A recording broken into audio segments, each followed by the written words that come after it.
जाफर जयचंद की याद अभी लोगों को काफ़ी आ रही है। मीर जाफर और जयचंद के कारण कई सल्तनतों की राजशाही चली गई थी। जी हाँ, मैं अमलेंदु भूषण खां आज जनमानस विवेचना पर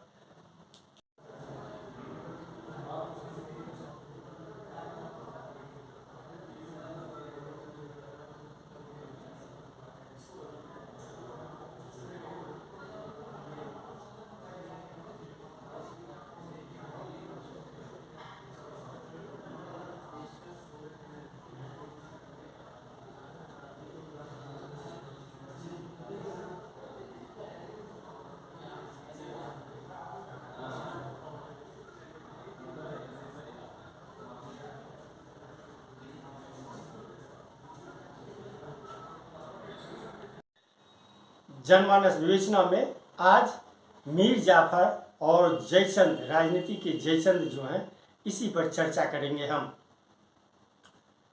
आप एक सिलसिला देखिए क्या है। पहले एनसीपी नेता शरद पवार, उसके बाद गुलाम नबी आज़ाद और उसके बाद सचिन पायलट। ये तीनों नेता एक क्रम से एक दिन दो दिन बाद राहुल गांधी पर क्रमवार तरीके से अटैक करते हैं। पहले शरद पवार जो एनसीपी प्रमुख हैं, उन्होंने कहा जो कांग्रेस या राहुल गांधी के द्वारा अडानी मामले में जेपीसी की मांग करना जायज़ नहीं है। जेपीसी की जांच के लिए सुप्रीम कोर्ट ने समिति गठित की है और उसी से इस मामले का खुलासा हो जाएगा। आप जानते हैं राहुल गांधी अडानी मामले को लेकर के, अडानी कंपनी में 20,000 करोड़ रुपए को लेकर के प्रधानमंत्री नरेंद्र मोदी पर करारा प्रहार किया था संसद में। उसके बाद राहुल गांधी को पहले सूरत के कोर्ट से सजा मिली, 2 साल की सजा मिली। फिर राहुल गांधी की सदस्यता, लोकसभा सदस्यता जो थी वो चली गई। अब एनसीपी के नेता शरद पवार ये कहते हैं जो जेपीसी की मांग करना उचित नहीं है, संसद को चलते रहने देना चाहिए। आप देख लीजिए क्या हालत है। शरद पवार एक समय कांग्रेस में रह चुके हैं, कांग्रेस के बाहर भी जब रहे हैं एनसीपी बना करके, तो प्रधानमंत्री मनमोहन सिंह के सरकार में वो कई महत्वपूर्ण मंत्री के पद पर रहे हैं, कृषि मंत्री हो, जिसके कारण शरद पवार जो है हमेशा से सत्ता के केंद्र बिंदु में बने रहे हैं। शरद पवार नरेंद्र मोदी की एक तरह से प्रत्यक्ष अप्रत्यक्ष रूप से सपोर्ट कर रहे हैं, जो जेपीसी की मांग गलत है। भाजपा अडानी मामले पर, कोई भी नेता अडानी मामले पर अपना मुंह नहीं खोलते हैं। प्रधानमंत्री नरेंद्र मोदी संसद में भाषण तो दिए, लेकिन अडानी के मामले को लेकर के उन्होंने एक शब्द तक नहीं कहा। अब हम चर्चा करते हैं गुलाम नबी आज़ाद की। गुलाम नबी आज़ाद हालांकि अभी कांग्रेस में नहीं है, वो पिछले बार कांग्रेस छोड़ करके बाहर निकल गए, एक जम्मू कश्मीर में नई पार्टी बना ली है, राज्य स्तर की पार्टी बना ली है। उसकी कितनी अहमियत है वो मैं जब भारत जोड़ो यात्रा कश्मीर पहुंची थी तो उस समय में मैंने कई जगहों पर घूमा, देखा, लेकिन गुलाम नबी आज़ाद की पार्टी का कहीं भी कोई दफ्तर या झंडा तक नहीं देखा। हाँ, एक जगह प्रॉपर्टी डीलर ने अपना एक बोर्ड होर्डिंग लगा करके गुलाम नबी आज़ाद और उनकी पार्टी जो थी उसको लेकर के उसने होर्डिंग लगाया था। गुलाम नबी आज़ाद लगभग 50 साल तक कांग्रेस में रहे, कांग्रेस के पदाधिकारी रहे और 4 दशक तक यानी 50 साल के कांग्रेस की सदस्यता में 4 दशक लगभग 40 साल से ऊपर तक वो सांसद बने रहे। समझिए क्या मलाई खा रहे थे वो खूब मलाई खाए खूब। हम हमेशा संसद में रहे, राज्यसभा हो लोकसभा हो। बहुत कम समय उन्होंने लोकसभा के सदस्य के रूप में अपना समय राजनीति में गुजारा है, बाकी वो राज्यसभा की सदस्यता ही उनके लिए उपयुक्त रही। हाँ, एक बार जम्मू कश्मीर के मुख्यमंत्री जरूर रहे, बहुत कम समय के लिए। अब जिस आदमी को 50 साल तक कांग्रेस में अच्छाइयाँ ही अच्छाइयाँ दिख रही थी, वो आदमी आज कांग्रेस को, सोनिया गांधी को, राहुल गांधी को काफ़ी बुरा भला कह रहे हैं। उनके लिए अब सोनिया गांधी, राहुल गांधी बहुत ही खराब नेता है, गाली ही दे रहे हैं एक तरह से। क्या मसला है कि हम बार बार सरकार बनाने के बावजूद भी करप्शन ऐसा इशू है जो पब्लिक को छूता है, और हम जब दोबारा चुनाव में जाएंगे तो हमारी बात पर कोई इकबाल करे कि जरूरी है कि हम प्रभावी, पारदर्शी और समय सीमा निर्धारित, और साथ ही अगर निष्पक्ष जांच में निकल कर आता है कि कोई दोषी नहीं था या करप्शन नहीं हुआ था, तो हम मान लें कि गहलोत दोनों झूठे थे, हमारी बात गलत थी। लेकिन जब जांच नहीं होगी, जब तब तक सामने नहीं आएंगे, जब इंक्वायरी नहीं होगी, जब केस रजिस्टर नहीं होगा, जब तफ्तीश नहीं होगी, तब तक कैसे लोग मान लेंगे हमारी बात को। अगली बार जब हम जाएंगे कि भाजपा के हमारे साथी अब्दुल गांधी की सरकार में जो कान घोटाले हुए थे वो सही थे या गलत थे। इसलिए मैंने तो शिक्षा में की, और आज साल भर से ज़्यादा हो गया। आज का प्रकरण नहीं, क्योंकि मैं बात को लेकर बहुत लंबे समय से चिंतित था।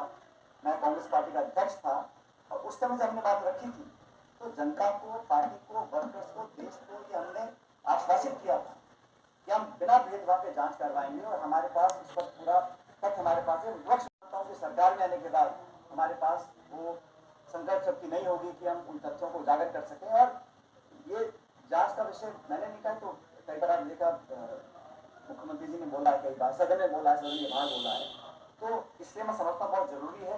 लेकिन दुर्भाग्यवश अभी तक इस पर कार्रवाई हुई नहीं है। 6-7 महीने में 18 दिन तो लग जाएगी।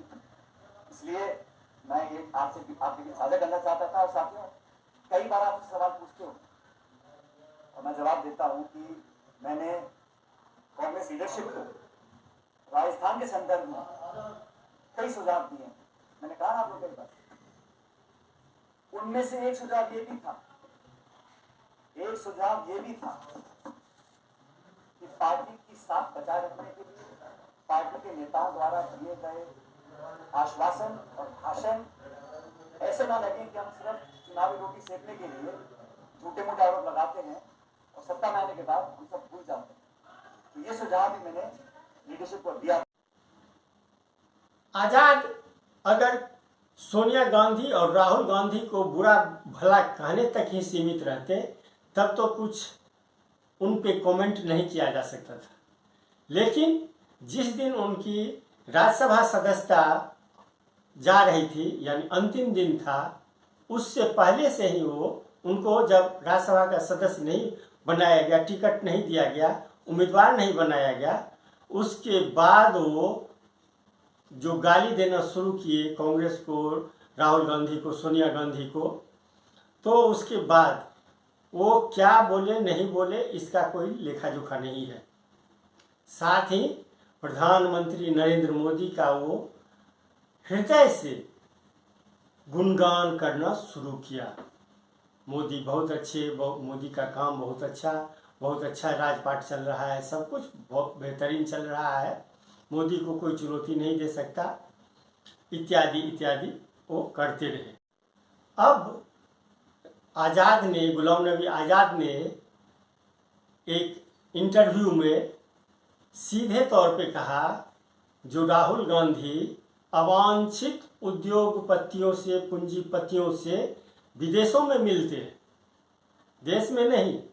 अवांछित, अब आप समझ सकते हैं अवांछित मीन्स क्या होता है भाई, ये तो कहिए आप अवांछित क्या होता है। और वो भी विदेश में मिलते हैं राहुल गांधी।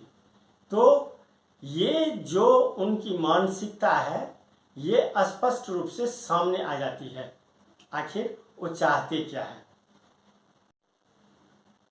अब एक सचिन पायलट, ये भी पायलट हैं, पता नहीं कब अपना ये उड़ान भरेंगे कांग्रेस से। इसका अब कल परसों तक हो जाएगा खुलासा। या तो पार्टी में रहेंगे, या तो वो कांग्रेस से विद्रोह करेंगे, या फिर नई दिशा तलाशेंगे। पायलट ने गहलोत के खिलाफ सीधा मोर्चा खोला है। पायलट का जो इंटरव्यू चला, उन्होंने संवाददाताओं से जो इंटरेक्शन किया वो 40 मिनट तक कल चला। पायलट रविवार को प्रेस कॉन्फ्रेंस किया, जिसमें 40 मिनट का उनका प्रेस कॉन्फ्रेंस था। और उस 40 मिनट के दौरान में 20 मिनट तक सिर्फ अशोक गहलोत के उन स्पीच को दिखाते रहे जो अशोक गहलोत विपक्ष में रहते हुए वसुंधरा राजे सरकार के खिलाफ उन्होंने जो आरोप लगाया था, भ्रष्टाचार के आरोप लगाया था और कई मामलों को लेकर के आरोप लगाया था, उसी वीडियो को सचिन पायलट 20 मिनट तक दिखाते रहे। अब आप समझ सकते हैं उनकी मानसिकता क्या है। वो प्रदेश अध्यक्ष भी रहे हैं और वो उनको लगा जो अब हम मुख्यमंत्री बन जाएंगे। अशोक गहलोत जो है इनको हटा करके, ये काम के नहीं है, इनको हटा करके आलाकमान राहुल गांधी जो है वो हमको मुख्यमंत्री बना देंगे।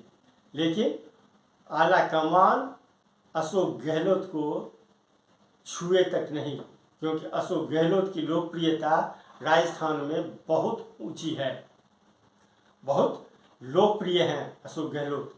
और अभी तो वो बजट में गैस सिलेंडर हो, 500 रुपये में गैस सिलेंडर, फिर राइट टू हेल्थ, ओपीएस, कर्मचारियों को ओपीएस, एनपीएस नहीं दे करके ओपीएस लागू कर दिया, आरटीएच, राइट टू हेल्थ, यानी सब जितने भी लोग हैं सबों को मुफ्त में इलाज, 25 लाख तक का मुफ्त में इलाज, राजस्थान के सभी निवासियों का 25 लाख तक का मुफ्त में इलाज होगा। अब आप समझिए जो मुख्यमंत्री इस तरह का काम कर रहे हैं उनकी लोकप्रियता किस तरह की होगी। और इस बीच में उनके ही पार्टी के नेता उनके विरुद्ध मोर्चा खोले, तो ये एक तरह से खुली चुनौती है, खुला विद्रोह है। यानी अब हम कांग्रेस में नहीं रहेंगे।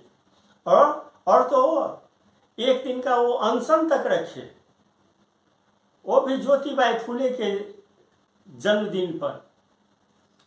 ज्योतिबाई फुले का जो ये उनके शायद उनका जन्मदिन है, उसी अवसर पर 11 अप्रैल को वो ये रखेंगे, उपवास अनशन करेंगे। ज्योतिबाई फुले जो थे वो माली जाति से आते थे, तो अब अशोक गहलोत भी माली जाति से हैं।